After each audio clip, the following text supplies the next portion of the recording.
Stephen A. Smith Show. Before I get on out of here, I had to talk about a story that's very, very important. And albeit indirectly, it involves Caitlin Clark. Updates in the ongoing WNBA CBA negotiations, and there is a brand new wrinkle to the storyline as it's been reported that there is a Saudi-backed basketball league that will be kicking off next season, and this could truly change everything. Hey, is this enough to entice Caitlin Clark? $20 million deal, 30, 40, $50 million deals. Welcome back to Clark Hoops Daily. Today, I'm here with another exciting sports story, and I hope you're going to enjoy it. Stay with me until the very end, because we're going to break down all the important details, claims, and reactions. So, without wasting any time, let's get straight into today's story. Everything we thought we knew about the hierarchy of professional sports could be about to change. For months, the narrative has focused on Caitlin Clark facing criticism, hurtful comments, and what some have described as jealousy from established WNBA players. But while some veterans were allegedly trying to intimidate the young star, one of the biggest financial powers in the world may have been watching closely. We're not talking about a shoe deal. We're not talking about a maximum contract extension. We're talking about a potential $1 billion disruption that Stephen A. Smith recently discussed on television. These days, rumors spreading across the internet can become much bigger than simple whispers. A rumor has emerged that the Saudi Public Investment Fund could be preparing a major move into women's basketball. Caitlin Clark and Sophie Cunningham have reportedly been identified as potential targets. In this scenario, one of the most talented shooters of her generation would be paired with one of the league's most marketable personalities, creating a powerful combination that the WNBA could not afford to ignore. Stephen A. Smith has issued strong warnings about the league. If the WNBA failed to protect its biggest star, he suggested that another organization could eventually step in and take advantage of the opportunity. Now, it appears that the financial resources may actually exist. To understand why this reported billion-dollar possibility could be frightening for the WNBA front office, you first have to look at the messenger. Stephen A. Smith has been one of the loudest voices discussing the treatment of Caitlin Clark.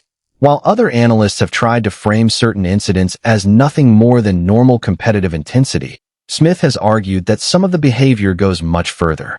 On national television, he strongly criticized the WNBA for what he believes has been a failure to properly protect and support one of its biggest stars. He has highlighted incidents involving Kennedy Carter, Clark's commercial opportunities, and her exclusion from the Olympic roster.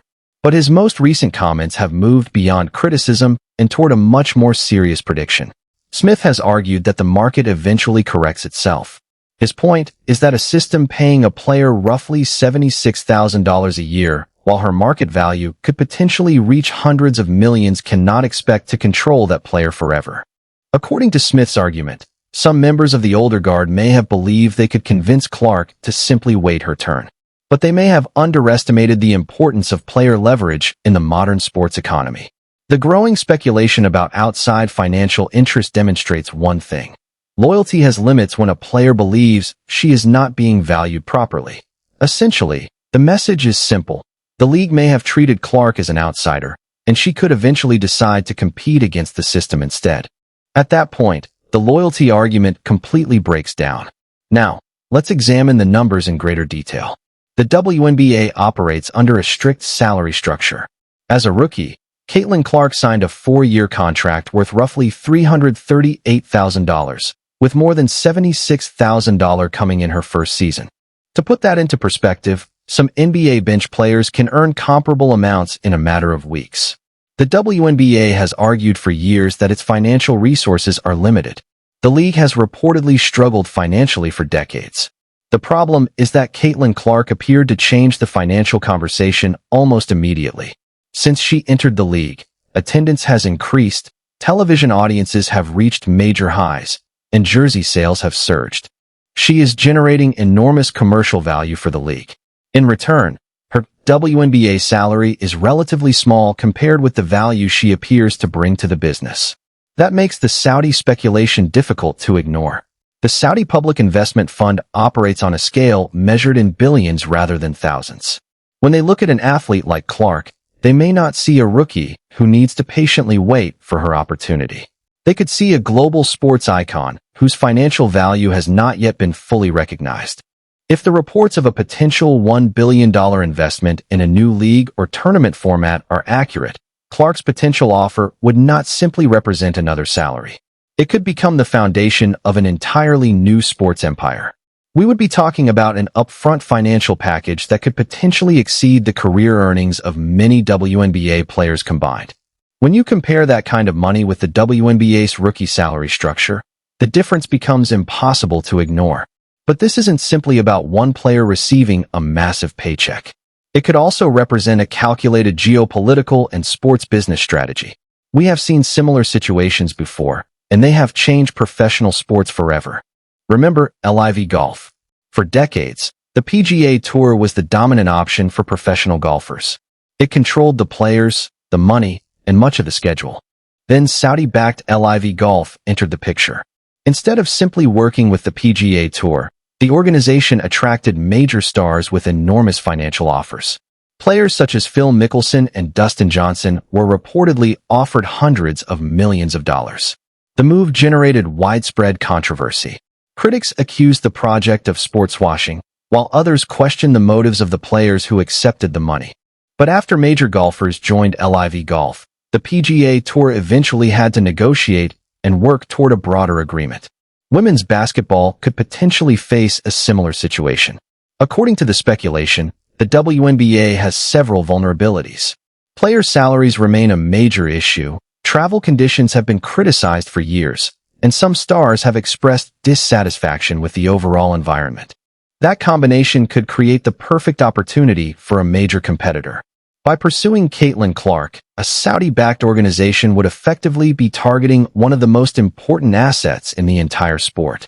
Without Clark, the WNBA could potentially lose a significant portion of the attention it has recently gained. A new Saudi-backed league could become immediately recognizable if Clark were involved. However, a league cannot realistically succeed with only one player. There needs to be a rivalry, a supporting cast, and strong marketability. That is where the rumors surrounding Sophie Cunningham become especially interesting. Why Cunningham? Why not Aya Wilson or Breanna Stewart? The answer may come down to marketability and demographics. Sophie Cunningham's physical style, personality, and brand have attracted a significant following. She is recognizable and understands how to connect with audiences through social media. She also has the kind of personality and presence that advertisers often value. There is a reason cameras frequently find her during games and on the sidelines. The speculation is that a new league could be looking to assemble a collection of highly marketable and globally appealing players. Caitlin Clark and Sophie Cunningham also appear to have a strong relationship.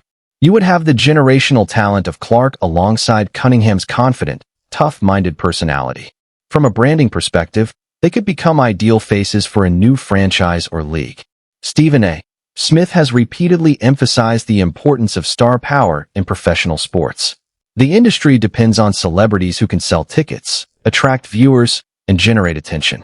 Clark and Cunningham certainly have that potential. It really could be that simple. Now, we need to talk about Clark's possible motivations for considering a future outside the league she originally wanted to play in. If the WNBA had fully embraced her from the beginning, it might have been easier for her to reject a massive outside offer. But critics argue that this was not what happened. From the moment she stepped onto the court, Clark faced intense attention, physical play, and constant media scrutiny. Diana Taurasi even warned Clark about the realities of playing in the WNBA during an ESPN appearance surrounding the Final Four. Her comments were widely interpreted as a warning from an established veteran to the incoming star. Then the games began. We saw Clark being pressured all over the court, hit in the paint, and knocked to the floor while fans questioned why certain plays were not called. The incidents quickly became major talking points around the world. The physical encounter involving Kennedy Carter was particularly controversial and sent a strong message to many viewers. Stephen A. Smith reacted strongly after that incident. He questioned why the league was not doing more to protect one of its biggest stars. The broader narrative became clear. Some WNBA veterans were unwilling to simply hand the spotlight to the new generation. In that environment, an escape option could become increasingly appealing. Why stay in a workplace where you feel your success is not being welcomed if you could go somewhere else, receive superstar treatment, and potentially make many times more money? There have already been previous attempts to persuade Clark to leave. Remember Ice Cube's Big Three? Ice Cube publicly offered Caitlin Clark a reported $5 million to play in his 3-on-3 league for only 8 games. $5 million would have been more than she was scheduled to earn from her WNBA salary over a comparable period. At the time, however, Clark turned the offer down. Her goal was to succeed in the WNBA. She wanted to win a championship and establish herself in the league. But that decision came before the controversy, the constant media circus, and the concerns about how she was being treated.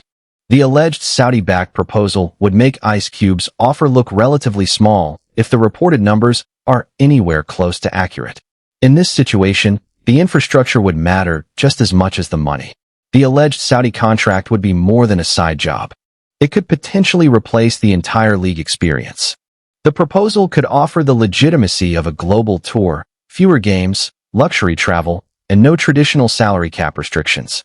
Many of the long-standing complaints made by professional women's basketball players could potentially be addressed through that model. Ice Cube already demonstrated that Clark's market value extends far beyond her WNBA salary.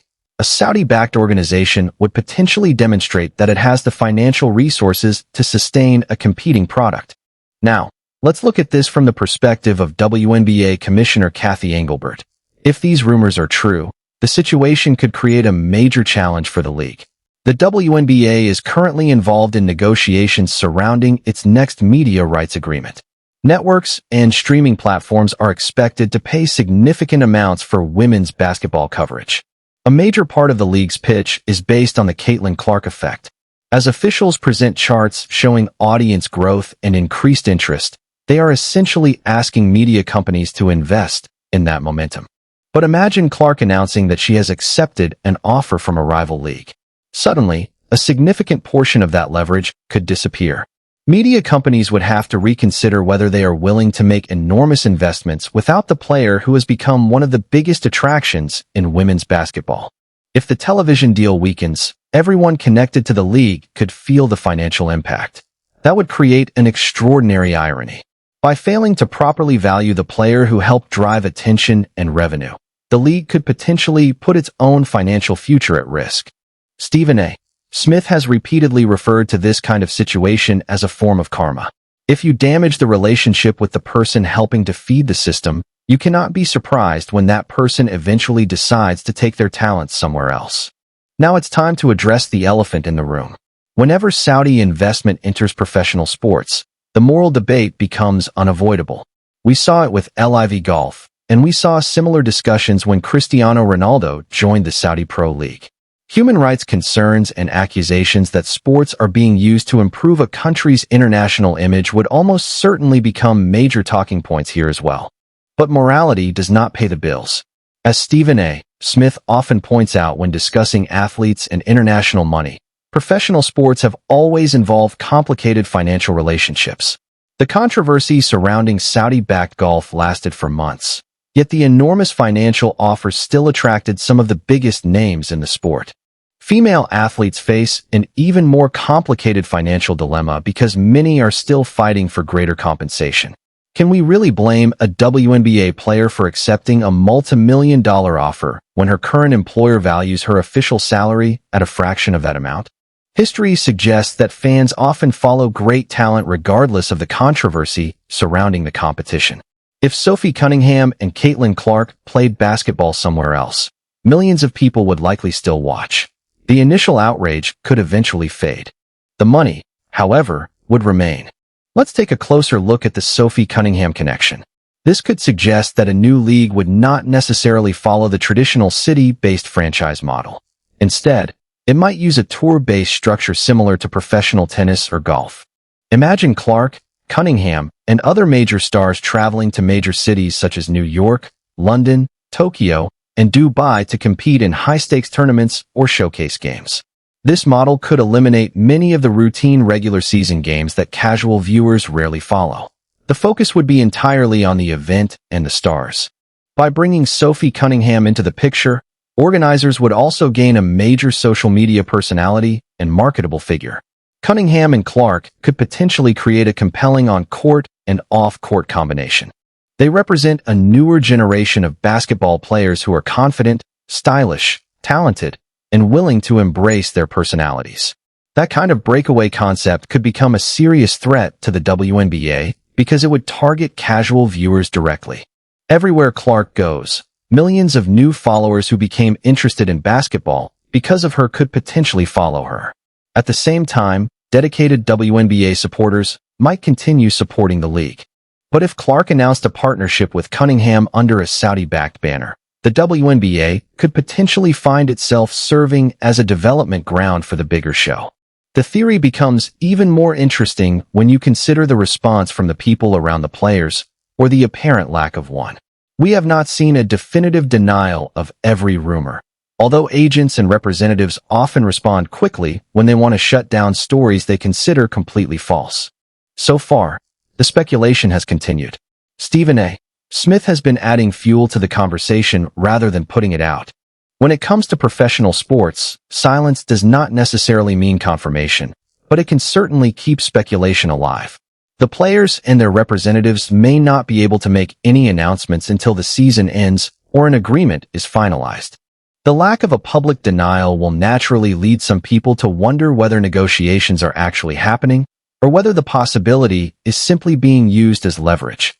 The timing is also interesting. The WNBA season is physically demanding. Travel is difficult, the schedule is intense, and the physical toll can become substantial as the season progresses. As the season continues, the appeal of private travel, greater financial security, and potentially billion-dollar backing could become even more attractive. The silence surrounding the rumors may simply mean that everyone involved understands how much leverage a superstar player now possesses. So what does all of this mean for the future? We could be looking at one of the biggest potential shifts in women's sports history. Stephen A. Smith has presented a simple argument. The WNBA may have allowed jealousy, poor management, and an inability to properly recognize Clark's value to create distance between the league and one of its biggest stars. The alleged $1 billion Saudi-backed opportunity involving Caitlin Clark and Sophie Cunningham could represent something much bigger than a simple contract. It could represent a revolution in the business of women's basketball. It would send a powerful message. If the current system cannot adequately compensate its biggest stars, another organization eventually will. The Caitlin Clark and Sophie Cunningham era may not necessarily happen in WNBA jerseys if these rumors ever become reality. If Clark eventually decides to leave, the WNBA would have to take a serious look at how it reached that point. Whether she leaves is still unknown. The bigger question may be when, and what kind of offer could finally convince her.